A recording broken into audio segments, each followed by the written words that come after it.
네, 오늘 이 말씀, 자신에게 주신 말씀을 한번 되뇌어 보도록 하겠습니다. 그리고 매시 정각에 예수 그리스도 5번을 하시든지 아니면 하나님의 아들 예수 그리스도시여 이 죄인을 불쌍히 하시든지 둘 중에 하나를 하시고 가능하면 예수 그리스도라고 하는 주님의 이름을 마음을 다해서 5번 정도 되뇌이시고 그리고 마음에는 평화, 얼굴에 미소 하시고 이번 주의 말씀 내게 있는 것으로 내게 주노니 일어나 걸으라 하시고 이렇게 이제 이번 주의 말씀까지 하면서 매시정각 예수 기도를 꼭 드릴 수 있기를 원하고요. 또 기억하시는 분들은 이 새벽 기도 하시는 분들은 주일 말씀 뒤편에 오늘의 말씀까지 되뇌이시기를 꼭 부탁드립니다.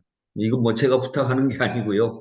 하나님의 뜻이기도 합니다. 오늘 주신 말씀만 한 5번 정도 내게 주신 말씀 되뇌입니다.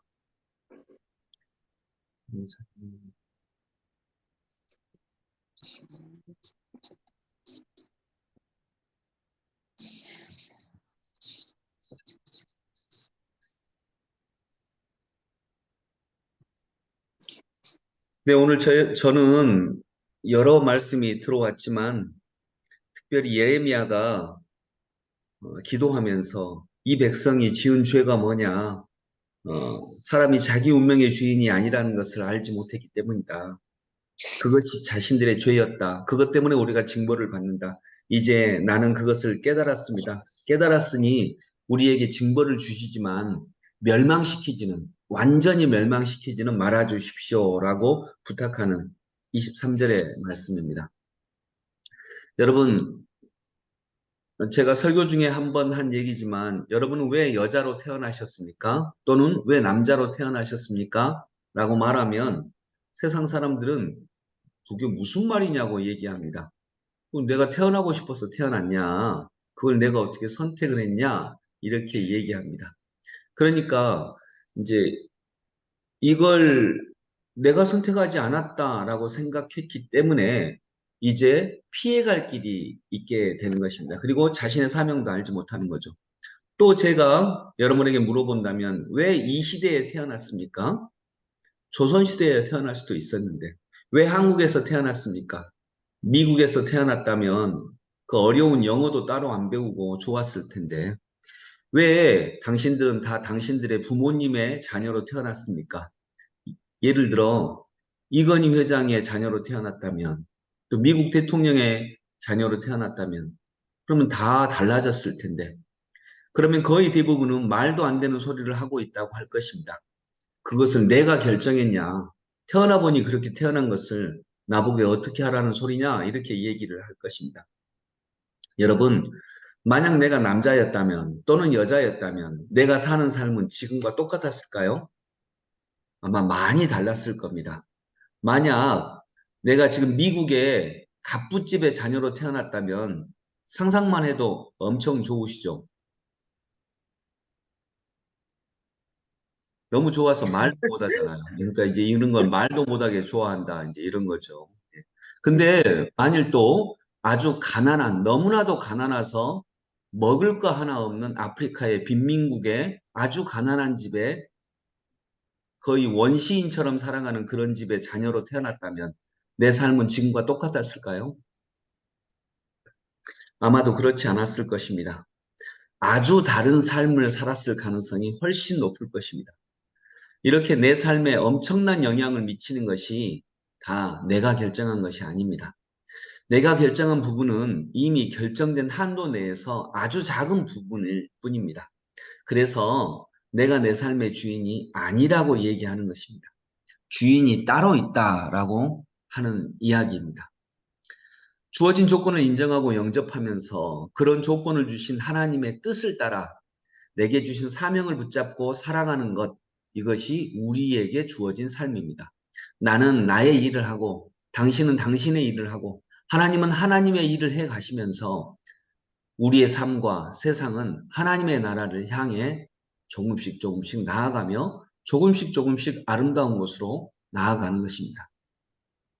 그러나 이제 망하게 된 유다는 하나님을 역사와 자기 삶의 주인으로 인정하지 않고 우상 숭배를 했다라고 하는 것입니다.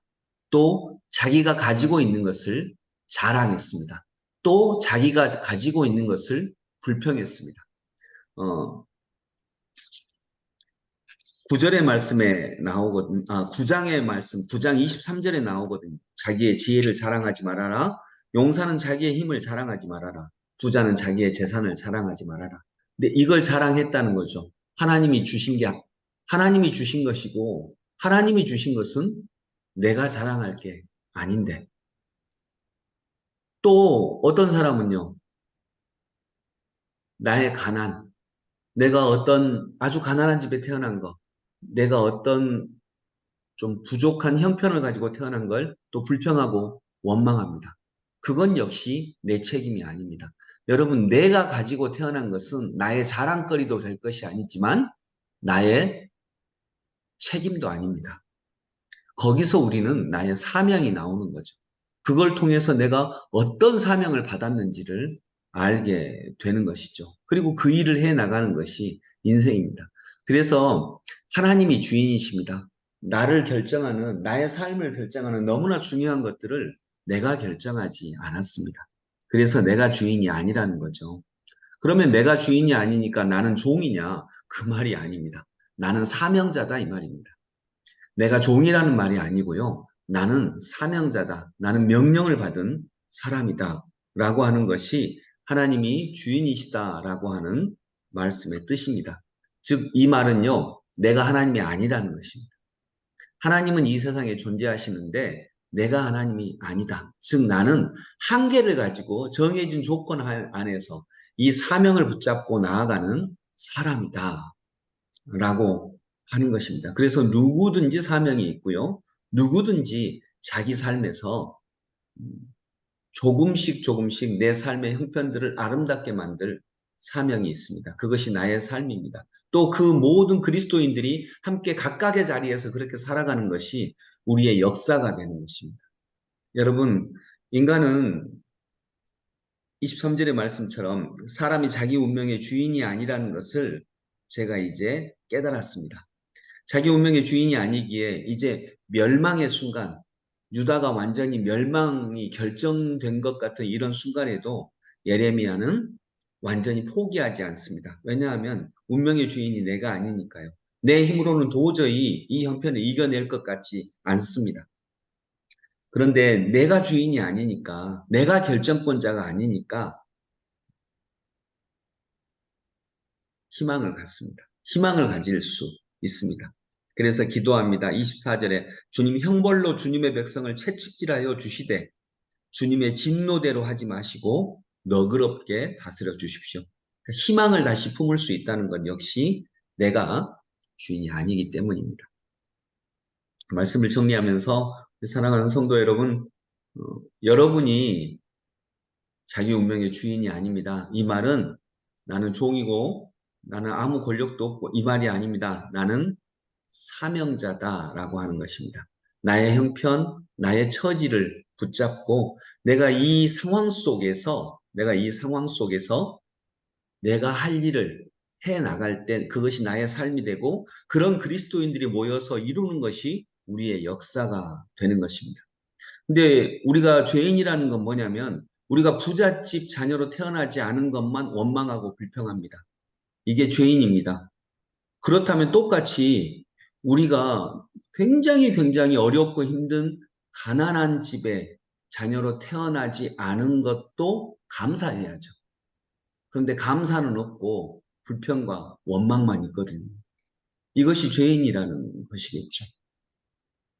우리가 뭐 미국의 어떤 재벌의 아들로 태어난 것이 불평이고 원망이라면 우리가 아프리카 너무나도 고통 속에 있는 그런 집에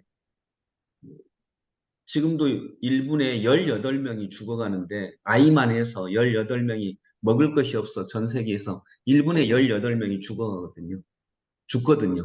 근데 그런 집의 자녀로 태어나지 않은 것도 감사해야죠. 그렇다면 그건 뭘 얘기하느냐? 어떤 형편에 태어났든지 우리에게 사명이 있다는 것을 말씀하고 있습니다. 오늘 예레미야는 망국의 조국에 태어났습니다. 그건 역시 불평거리가 된다면 불평거리죠. 근데 예레미야는 그것을 깨닫고 이건 내가 주인이 아니라는 걸 깨닫고 주인께 간구합니다. 그리고 오히려 그 믿음 때문에 희망을 갖습니다. 우리에게 그러한 희망이 있는 오늘 하루의 삶이 되기를 소망합니다. 기도하겠습니다. 하나님 아버지, 우리가 주인이 아닙니다. 주인이 아니라는 얘기는 종이라는 말이 절대로 아닙니다. 주인이 아니라는 얘기는 내가 결정권자가 아니라는 것입니다. 내가 결정권자가 아니기에 나에게는 사명이 있고 그 사명은 거룩합니다. 그것이 나의 삶이고 그런 사명을 감당하는 그리스도인들의 삶이 하나하나 모여서 우리의 역사가 되는 줄로 믿습니다. 주님, 결정권자께서 우리에게 맡기신 명령 정말 잘 수행해서 어떤 형편에 있든지 좌절하지 않고 그 삶을 비록 세상에 눈여겨보지 않는 삶이라도 한 걸음 한 걸음 겸손하게 걸어갈 수 있는 하나님의 백성들이 되게 하여 주옵소서. 예수님 이름으로 기도드립니다. 아멘. 찬송가 391장 찬양드립니다. 1절과 4절을 찬양하겠는데 391장 오 놀라운 구세주 391장 오 놀라운 구세주 예수 내 주 참 능력의 주시로다 큰 바위 및 안전한 그곳으로 내 영혼을 숨기시네